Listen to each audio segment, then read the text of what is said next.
We ask that you keep the temperature in your home pretty consistent throughout and even post-installation.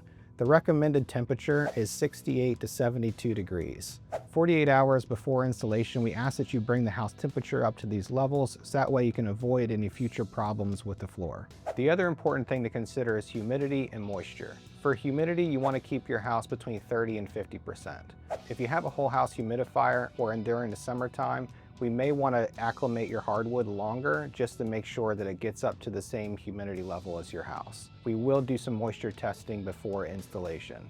The recommended moisture levels are between 6 and 9% for hardwood installation. If the moisture in your hardwood or subfloor are outside of those ranges, we may recommend some actions that you take to bring that moisture back in line with manufacturer specifications. If you have a specific question that I didn't address in this video, please reach out to us and we're happy to help. We look forward to seeing you on installation day.